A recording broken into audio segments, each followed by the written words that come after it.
Sebenarnya makna pendamping ini seperti apa sih Bu? Mungkin juga kan banyak sahabat Pompi yang memang ingin memulai usahanya sebagai UMK atau juga mungkin sudah mulai merintis tapi masih butuh pendampingan. Nah ini pendampingannya seperti apa? Betul. Bagaimana sih kalau mau mengurus izin edar? Tapi ternyata untuk mengurus izin edar banyak sekali nih persyaratannya, baik dokumen, kemudian sarana produksinya yang harus disiapkan. Nah ini kadang mereka blank. Biasanya tantangan seperti apa sih Bu Anita nih yang terjadi ketika sedang pendampingan ya? Labelnya saja, kadang mereka cuma baru nama, nggak ada brand, nggak ada perlengkap informasi tambahan lainnya begitu ya sesuai dengan regulasi. Sebenarnya gratis nggak sih Bu ini pendampingannya, dan bagaimana sih kalau sahabat Pompi memang mau mendapatkan pendampingan untuk UMK ini?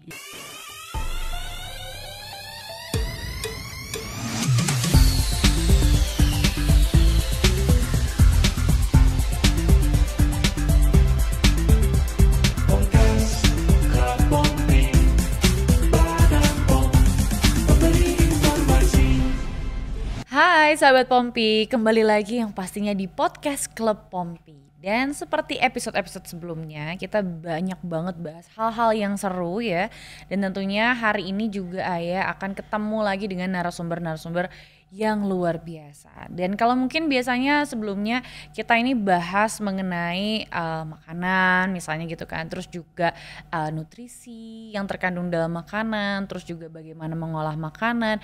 Tapi yang kali ini bisa jadi informasi baru yang menarik buat sahabat Pompi yang mungkin sedang memulai bisnisnya ini ya sebagai UMK, atau juga mungkin baru kepikiran kayaknya bisnis seru kali ya. Nah ini bisa dibahas tuntas ya di episode kali ini, dan juga buat kamu yang memang mau memulai usahanya atau sedang merintis usahanya, yaitu memang fokusnya di bidang UMK ya, ini bisa banyak banget tanya sama narasumber yang satu ini ya. Apalagi mungkin buat kamu yang penasaran dengan program pendampingannya seperti apa, juga mungkin kalau mau cari informasi-informasi menarik untuk usaha barumu ini di mana. Nah, Ayah akan ketemu dan ditemenin bareng sama Ibu Anita ini selaku Ketua Tim Pemberdayaan Fasilitator dan UMK Pangan Olahan. Halo Ibu Anita.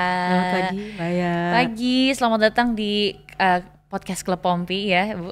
Ini baru pertama kali kita ketemu. Nah Ayah pengen banyak banget tanya mengenai UMK. Tapi sebelumnya boleh kenalan dulu mungkin sama sahabat Pompi, Ibu Anita ini sebagai apa dan mungkin tugasnya seperti apa? Iya, halo sahabat Pompi, selamat pagi. Mungkin saya memperkenalkan diri terlebih dahulu. Saya Anita Nuraini, biasa dipanggil Ibu Anita, biasanya kadang Ibu An juga Ibu An di kantor. Oke, seperti itu, dan kebetulan diberikan amanah untuk melakukan pendampingan kepada UMKM pangan olahan di kita ya, di negara kita, dan mudah-mudahan banyak sih program yang kita berikan ya, yang kita luncurkan, yang ini bisa dimanfaatkan oleh rekan sahabat Pompi yang bergerak di sektor UMK pangan olahan. Nah kalau tadi kan Bu Anita bilang ini sebagai pendamping UMK. Nah sebenarnya makna pendamping ini seperti apa sih Bu? Mungkin juga kan banyak sahabat Pompi yang memang ingin memulai usahanya sebagai UMK atau juga mungkin sudah mulai merintis tapi masih butuh pendampingan. Nah ini pendampingannya seperti apa? Betul.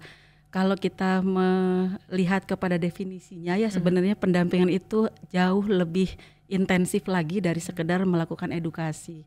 Jadi kalau sosialisasi atau penyuluhan itu hanya satu arah, kita memberikan pemahaman, pengetahuan kepada pelaku usaha UMK pangan olahan.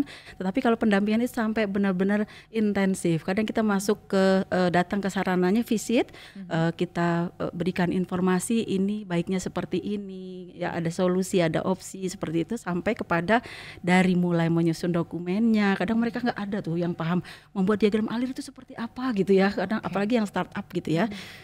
Kemudian sampai kepada dia mendapatkan nomor izin edar.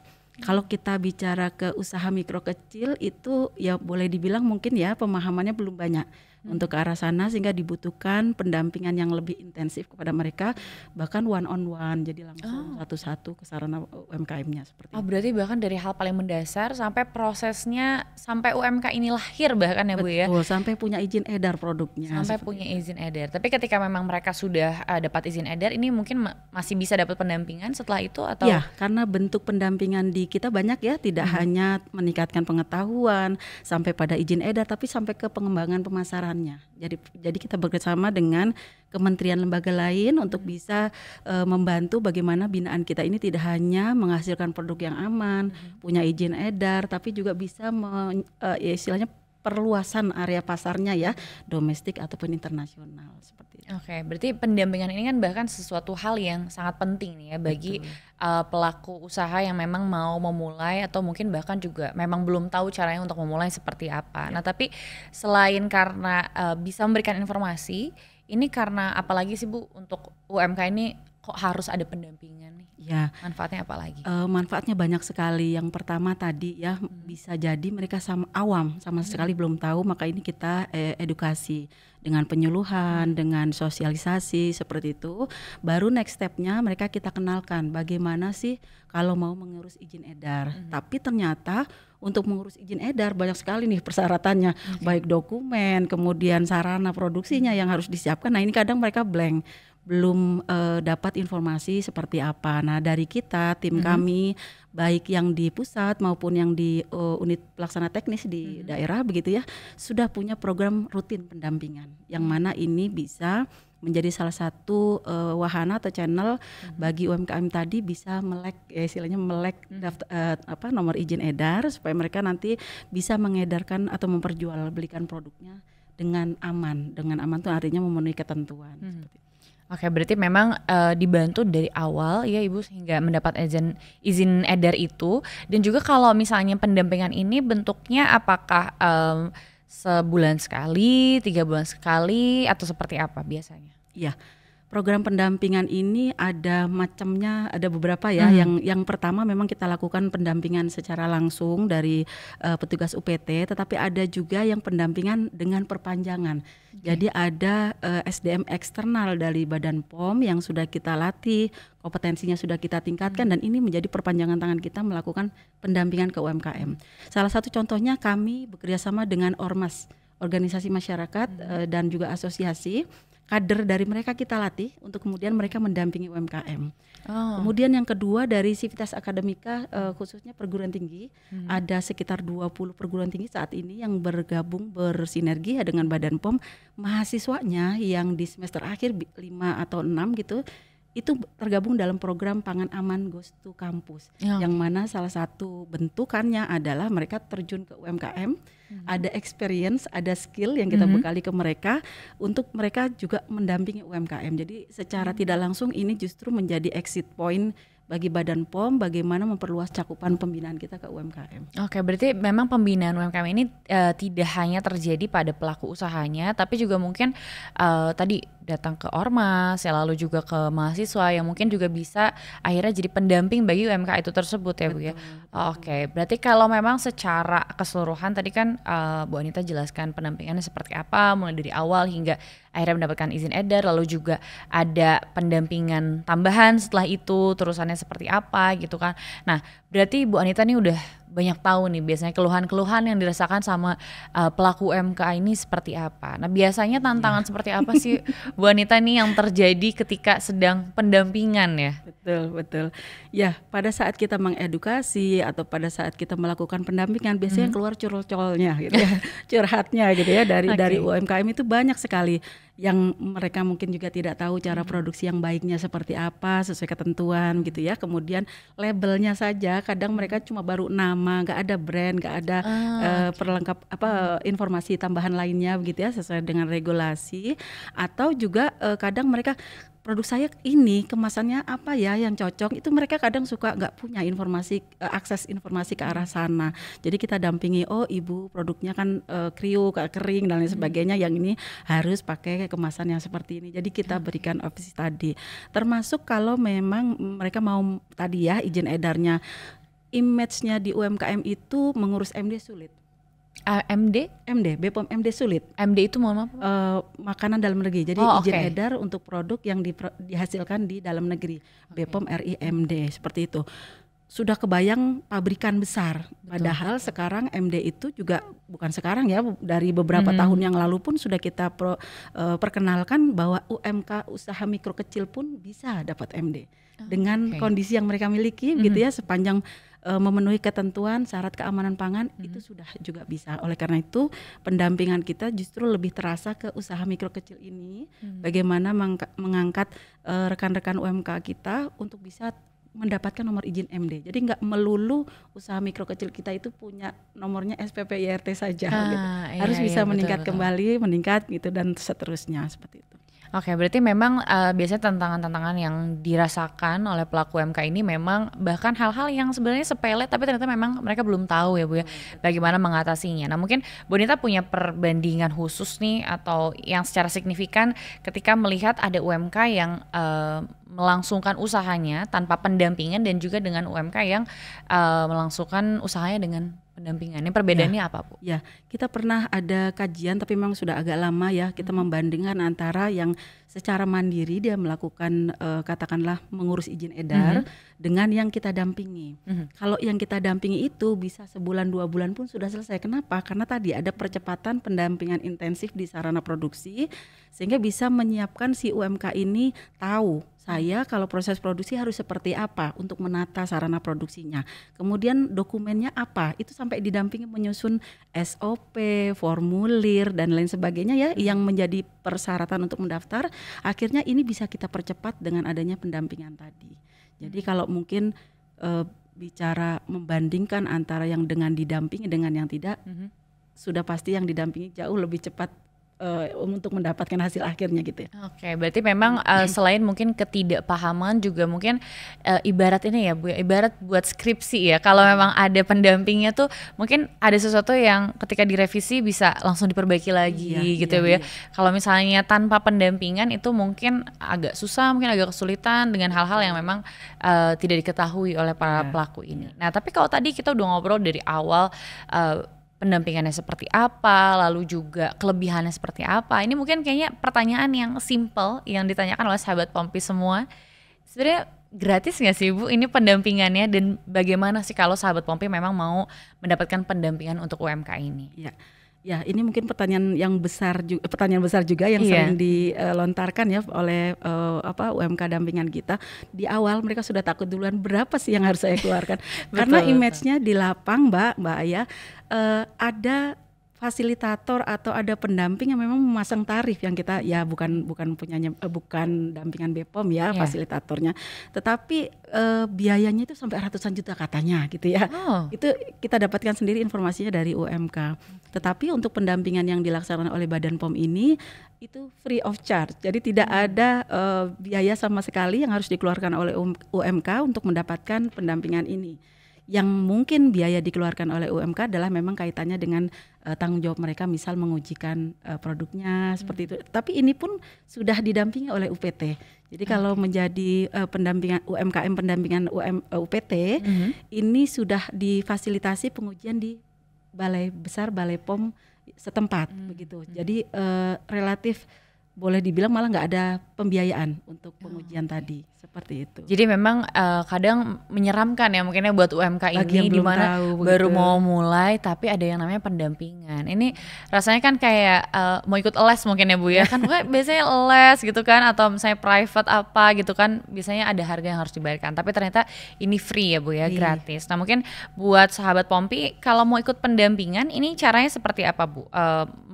Mendaftarkan dirinya lewat mana atau bagaimana? Ya, karena program pendampingan ini dilaksanakan baik di pusat maupun di unit pelaksana teknis yang ada di daerah, maka UMKM bisa mendaftarkan ke UPT masing-masing sesuai dengan domisili sarana produksinya.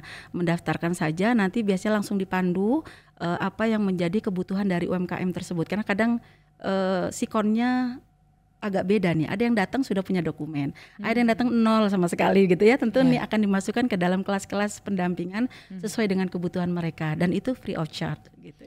Setiap tahun ada kita buka open recruitment. Oh setiap tahun, berarti nanti seperti ada batch-nya ya Bu ya? Berarti kalau untuk sahabat Pompi yang mungkin baru mau punya usaha nih itu juga bisa Bu, tanpa misalnya belum punya dokumen sama sekali itu bisa dari awal? Bisa dari awal karena memang ada termin edukasi yang disesuaikan dengan kebutuhan. Artinya kalau dia sama sekali belum tahu kita masukkan ke kelas edukasi dulu. Oh dia sudah tahu tapi belum mengimplementasikan di sarana produksinya, kita masukkan kelas ke sistem pendokumentasian ataupun cara produksi pangan olahan yang baiknya. Dia nggak punya dokumen, oke kita masukkan kelas ke sistem penyusunan sistem pendokumentasian seperti itu. Oh dia sudah masuk ke e-sertifikasi, belum tahu izin edarnya, kita masukkan ke kelas coaching e-sertifikasi. Seperti itu, jadi sesuai dengan kebutuhan mereka. Oke, berarti kalau untuk jenis usahanya Bu, ini jenis usaha seperti apa saja yang bisa didampingi oleh BPOM langsung? Oke, kalau di Direktorat PMP UPO memang sesuai dengan tugas dan fungsinya lebih kepada menyiapkan si UMK ini memasuki tahapan pendaftaran. Jadi mengimplementasikan cara produksinya yang baik di sarana produksinya, menyiapkan bagaimana menyusun dokumen dan persyaratan untuk pengajuan di aplikasinya sampai di situ. Tetapi kalau untuk registrasinya ada direktorat lain di Kedeputian 3 yang nanti akan menghandle.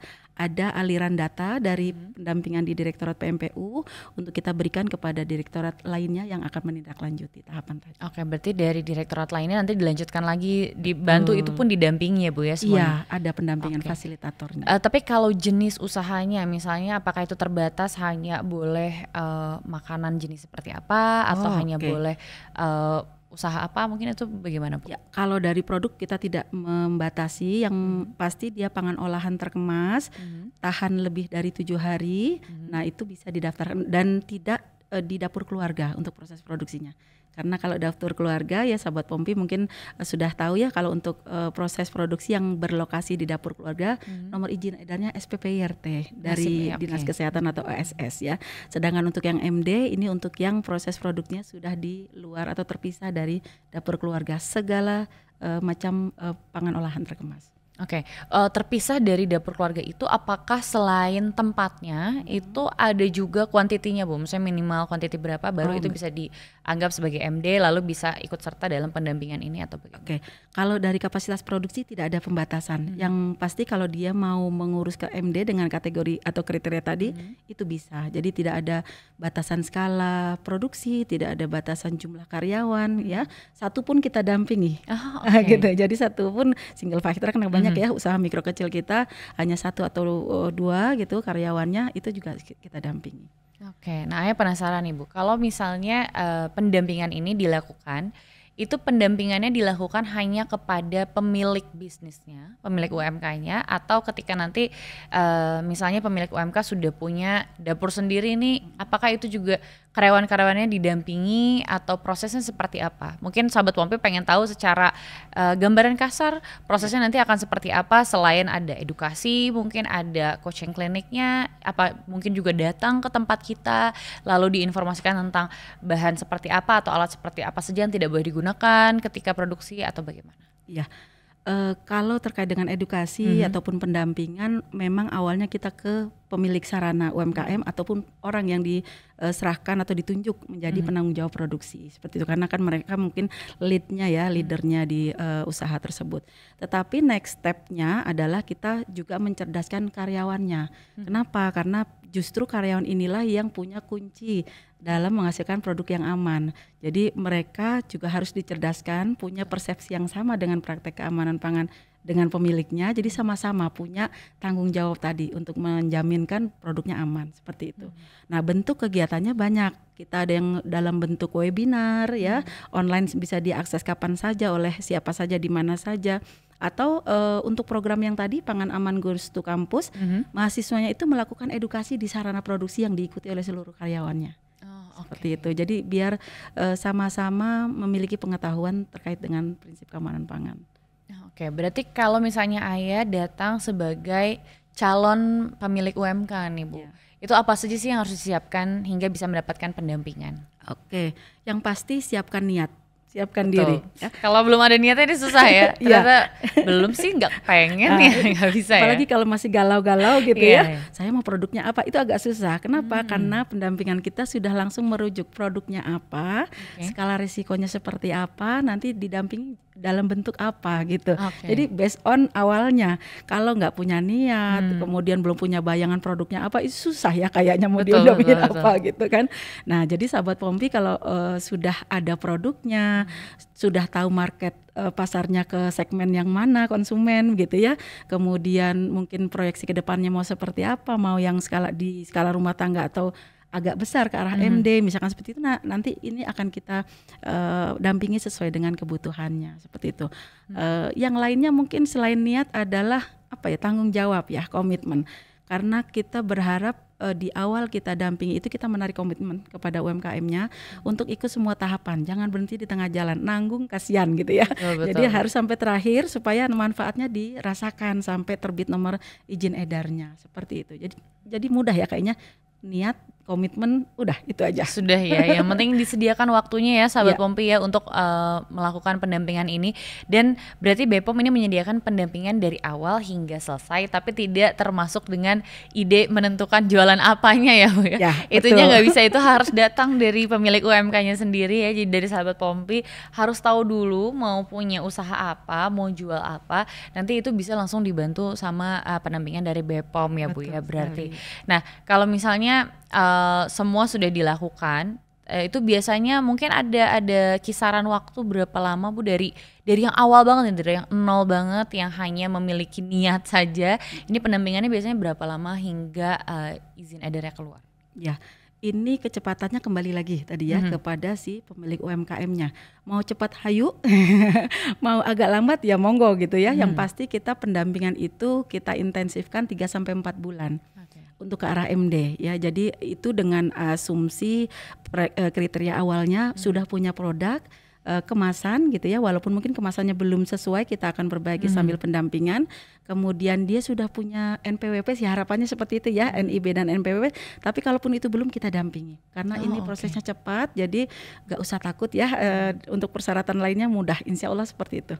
Oke, berarti benar-benar dari scratch banget ya Bu ya, dari nggak tahu apa-apa ini pasti didampingi oleh BPOM. Berarti kalau misalnya nih ini ada pendampingan, lalu juga diharapkannya berarti setelah ini para pelaku UMK ini bisa lebih teredukasi, lebih terinformasi juga tentang hal-hal yang berurusan mengenai izin edar dan juga hal-hal serupanya. Nah, biasanya nih Bu kalau ada pendampingan kayak gini mungkin juga ada award-award yang diberikan, kayak misalnya UMK terbaik misalnya di setiap batch-nya atau seperti apa. Ini juga mungkin bisa jadi semangat nih Bu untuk para pelaku usaha. Biasanya kalau dari BPOM sendiri itu apakah ada kegiatan-kegiatan seperti itu atau bagaimana? Ya. Betul sekali Mbak ya, ada ya. Oh, ada, oke. Ada ya. Nah, ini Karena jadi semangat ini baru nih biasanya. biasanya. Ya betul, menjadi motivasi ya bagi UMK, sahabat Pompi juga yang mungkin baru mau berniat mendaftar ikut pendampingan ya. Ada yang namanya lomba UMKM Award. Oke. Itu kita berikan setiap tahun kepada UMKM yang berprestasi yang menjadi binaan BPOM. BPOM itu dalam artian sampai ke UPT BPOM ya. Ada dari tingkat provinsi, mereka melakukan seleksi dari komitmen, kecepatan sampai ke dapat nomor izin edar dan lain sebagainya ya, termasuk produknya, inovasi dan lain sebagainya. Ada beberapa kriteria. Kemudian mereka mengusulkan dan di pusat diadakan seleksi tingkat nasional. Biasanya kita menyerahkan award tersebut pada saat ulang tahun Badan POM. Itu yang itu kan di relay ya secara nasional menjadi satu promosi mungkin ya, satu benefit atau suatu kebanggaan sendiri bagi UMKM tersebut. Jadi jangan khawatir ya sahabat Pompi, kalau misalnya mau ikut pendampingan ini juga ada awardnya ya. Siapa tahu gitu kan, niat awalnya adalah ingin jadi UMKM terbaik gitu kan di Kota Bandung mungkin atau se-Indonesia. Nah itu juga boleh banget ya, bisa jadi motivasi baru untuk sahabat Pompi. Nah kebetulan Ibu Anita juga hari ini sedang ada pendampingan ya Bu berarti ya? Ada edukasi. Ada edukasi. Nah itu dilakukannya biasanya seluruh Indonesia kah atau yang hari ini seperti apa? Ya, kalau hari ini memang spesifik ya, spesial kita berikan edukasi kepada UMK olahan sorghum. Kalau kita lihat memang sorghum belum banyak diketahui oleh masyarakat kita, tetapi potensi atau benefit dari sorghum itu sendiri jauh lebih bagus daripada mungkin boleh dibilang beras atau yang lainnya begitu ya. Tetapi ini belum banyak diketahui orang. Penggiatnya atau produsennya sudah ada dan ini mau kita galakkan, mau kita kembangkan sebagai pangan alternatif. Oleh karena itu ada pembinaan khusus bagi UMK pangan olahan sorghum supaya bisa mereka menghasilkan pangan sorghum itu yang aman dan bermutu seperti itu. Nah, kesempatan pada hari ini kita selenggarakan secara hybrid, harapannya bisa memberikan kesempatan bagi yang di luar Bandung gitu ya untuk bisa juga menyimak materi hari ini, dan memang skalanya sekarang untuk yang home industry, yang industri rumah tangga pangan. Oh oke, berarti kalau yang hari ini itu pendampingannya untuk UMK sorghum ya, khusus ya. Berarti nanti juga biasanya untuk sahabat Pompi ini ada pendampingan khusus berarti ya, ketika memang ada kelompok-kelompok UMK tertentu itu juga bisa mendapatkan pendampingan khusus, dan juga pendampingan yang mungkin lebih luas ya Bu ya, yang semuanya itu juga ada ya nanti ya. Ada. Oh, oke, berarti kita ada agenda sekitar bulan Juni dan Juli itu training CPPOB, kita akan buka hybrid seluruh Indonesia. Nah itu kalau mau daftar gimana tuh Bu? Kami biasanya ada e-flyer, ada penrekrutmennya yang kita sampaikan kepada UPT, kemudian juga di media sosialnya kami begitu ya, sehingga informasi tadi bisa diketahui masyarakat luas, khususnya usaha mikro kecil. Silakan mendaftar, tidak ada biaya apapun gitu ya. Dan biasanya suka nih yang gratis-gratis nih ya. Dan ini ada sertifikatnya loh bagi yang lulus dan juga mengisi kuesioner seperti itu. Nah itu jadi menarik banget sahabat Pompi ya, kalau memang mau mencari pendampingan yang gratis dan juga pastinya sudah terjamin ya Bu ya, dapat sertifikat juga, lalu juga didampingi oleh pihak-pihak yang memang pastinya sudah luar biasa, sudah expert di bidangnya gitu kan, dan juga memang bisa membantu sahabat Pompi ini yang mungkin punya niat untuk membuka UMK atau juga sudah merintis UMK namun masih mungkin ada terhambat ketidaktahuan ya Bu ya. Ini bisa dibantu dan didampingi oleh BPOM langsung ya. Wah seru banget. Jadi pastikan ya sahabat Pompi ini cek sosial medianya ya, mungkin juga ada websitenya Bu ya yang bisa memberikan informasi lengkap mengenai pendampingan UMK ini. Nah ini terakhir Bu, tips nih Bu ya dalam memilih pendampingan yang tepat untuk UMK nih. Selain dari pendampingan BPOM itu sendiri, kalau memang ternyata teman-teman atau sahabat Pompi yang ingin mengikuti pendampingan di luar BPOM, itu mungkin ada trik-trik khususnya Bu agar tidak salah pilih nih. Ini bagaimana? Ya, memang di luaran banyak sekali ya, baik lembaga ataupun personal yang menawarkan mungkin jasa pendampingan seperti itu ya kepada UMK. Yang kami mungkin pesankan kepada rekan-rekan sahabat Pompi, pelaku usaha mikro dan kecil, mungkin perlu mencermati. Yang pertama, apakah ada semacam kredibilitas ya terhadap lembaga ataupun personal tersebut, karena kan kalau kami melatih fasilitator pendamping itu ada identitasnya. Jadi ini yang mungkin bisa menjadi informasi awal untuk pemilihan lembaga ataupun orang yang akan mendampingi Bapak Ibu semua. Termasuk yang kedua adalah sesuaikan bentuk pendampingannya. Jadi pada saat misal kita meng-hire konsultan atau lembaga tertentu begitu ya, cek dulu pendampingannya itu terkait apa. Jadi sesuai nggak ini yang saya butuhkan atau tidak. Jangan-jangan pendampingannya ke arah bisnis ya, pengembangan bisnis, padahal yang dibutuhkan mungkin pendampingan untuk mendapatkan nomor izin edar misalkan. Nah ini kan perlu diketahui di awal ya, disesuaikan dengan kebutuhan Bapak Ibu semua, termasuk pola pembiayaannya seperti apa kalau memang ada pembiayaan tersebut. Kalau kira-kira nggak make sense gitu ya, mahal banget gitu ya, kenapa nggak ke BPOM aja dulu gitu ya, cari informasi pendampingan ataupun fasilitasi apa yang diberikan oleh BPOM, siapa tahu ada yang dibutuhkan oleh Bapak Ibu semua dan itu free. Berarti jadi jangan sampai salah pilih ya sahabat Pompi, karena ini mempengaruhi usahamu sampai ke depan ya Bu ya. Jadi jangan sampai usahanya belum mulai ternyata sudah merugi karena hal-hal yang tidak difikirkan atau dipilih terlebih dahulu.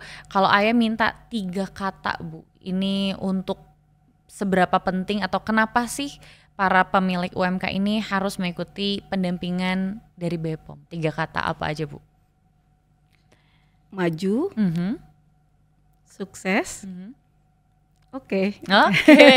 Maju, sukses, oke. Udah nggak mungkin dong, nggak mau ya. Masa nggak mau maju, nggak mau sukses dan oke? Ini kayaknya semua hal yang pasti diinginkan oleh pelaku usaha, dan yang pastinya juga semuanya jauh lebih mudah ya Bu ya ketika ada pendampingan dari BPOM. Nah itu sahabat Pompi, jadi sudah dipastikan ya kalau sahabat Pompi mau memulai usahanya atau juga memang sudah merintis dan ingin lebih baik lagi, ada BPOM yang siap mendampingi. Terima kasih banyak Ibu Sama-sama, Anita. Mbak Aya. Luar biasa sekali. Ini informasi yang menarik buat sahabat Pompi yang memang mungkin masih belum tahu bisa mendapatkan pendampingan di mana, dan juga kalau mendapatkan pendampingan biasanya apa saja yang didapatkan, itu semua sudah lengkap ya. Jadi jangan lupa silahkan cek Instagramnya, bisa di follow juga di @klubpompi.bepom. Kamu bisa tahu semua informasinya juga mengenai pendampingan dari Bepom seperti apa, mau mendaftarnya bagaimana, dan biayanya gratis ya Bu Anita ya. Jadi nggak usah khawatir, nggak akan rugi di awal ya. Ini sudah pasti karena yang akan didapatkan adalah maju, sukses, dan oke ya, sesuai kata Bu Anita tuh. Dan jangan lupa juga download aplikasinya di Bepom Mobile. Dan terima kasih sekali lagi Bu Anita, sukses selalu dan sehat juga. Dan nanti kita bakal ngobrol lebih lanjut lagi pastinya ya sahabat Pompi tentang hal-hal yang seru lainnya ya. Jadi pastikan kamu juga subscribe YouTube channelnya ya, Klub Pompi. Dan nanti kita cari tahu lagi kira-kira bakal bahas apa lagi sih di podcast Klub Pompi. Sampai jumpa. Sampai jumpa.